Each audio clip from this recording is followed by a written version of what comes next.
Today, the Senate resuming its fight over the Save America Act. President Trump's push for voter ID, the debate expected to go through the weekend, if not next week. But will his party be able to secure the votes? GOP Senator James Lankford, a co-sponsor of this bill, joins us now. Good morning to you, Senator. Good morning. Good morning. Where does it stand today? So it came over from the House. We took the House, what they actually passed, the Save America Act. We brought it up with the first motion and actually passed that motion. We had 51 votes to be able to move it. So now it starts the amendment process and all the public debate on it. So it's in a good spot at this point. It has the requirement for voter ID. It has a requirement for proof of citizenship to be able to register. So that's the first step on it. That's what came from the House. You know, back in '96, Chuck Schumer, he supported this. He said you should have an ID. Yep. Why is it the Democrats are changing their minds now, or why are they so against this when the rest of the public, it's at least an 80-20 issue? It is, and this is beyond belief for me. The vast majority of Americans, both Republican, Democrat, Independent, doesn't matter, they see this as common sense. They don't want someone to just walk into a polling place and say, my name is John Smith, and they look up and say, is it the John Smith on Windsor Street? Yes, it is. Okay, then be able to vote. No one wants that on it, and everybody kind of sees the benefit. Everyone also has some kind of ID when they go to the grocery store, when they do all kinds of purchases, all kinds of locations. Quite frankly, every federal building requires an ID when you walk in. So this is a common thing that Americans are used to. I know some Republicans say this should be a state issue, not a federal issue. But for you in Oklahoma, y'all have to show an ID for everything. Even if you do a mail-in ballot, you have to have it notarized, which means you had to show an ID. You have to prove that you're a citizen. Correct. How does the language in this, and I know that it's already passed in the House, the bill, but there are some amendments. How does that affect your state and other states that have similar laws?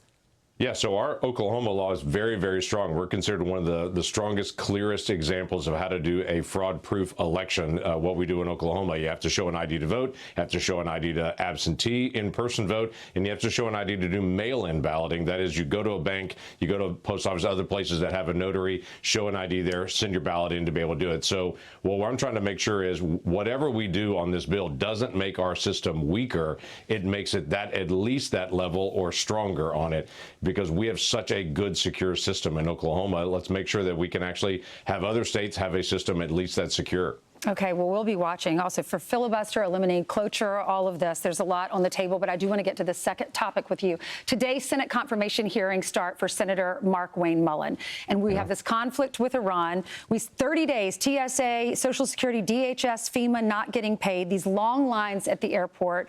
So how dangerous is this for Homeland Security, and how important is getting his confirmation through? Yeah, it is very, very important not only for this confirmation to get done, to have a leader in Homeland Security sitting there, but also to be able to get this open and funded. We currently have lots of folks, not just that are working with no money, but we have lots of folks that are furloughed on our cybersecurity area, on Coast Guard, on multiple different areas of our national security. We could not have a worse time to have that when there's a conflict going on with Iran right now. So my Democratic colleagues are more afraid of ICE than they are of Iran.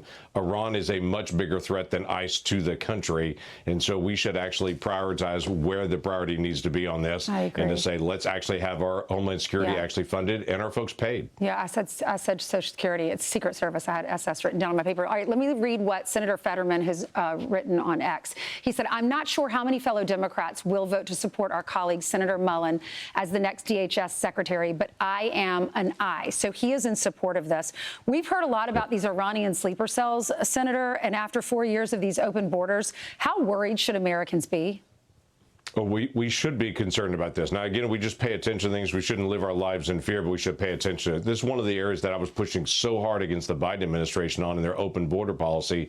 They allowed in 70,000 what called special interest aliens. These are folks coming in from known areas of terrorism, but they didn't have any information on them specifically. It might have been their family or the community they were in, but so they didn't have anything on them, so they just let them in. President Trump has reversed that. 50,000 of the 70,000 President Trump's team has arrested and has deported and remove those folks. But we still have another 20,000 people just of that high-risk group. Now, there's millions of others the Biden administration let in, but I want to focus first on that high-risk group. The Trump administration has been laser-focused on finding those folks and getting them out.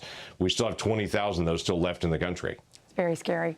Senator, thank you so much for waking up early for us. Wishing you all the best today. Glad to be able to do it. Thank you. Thanks. I'm Steve Doocy. I'm Brian Kilmeade. And I'm Ainsley Earhart. And click here to subscribe to the Fox News YouTube page to catch our hottest interviews and most compelling analysis.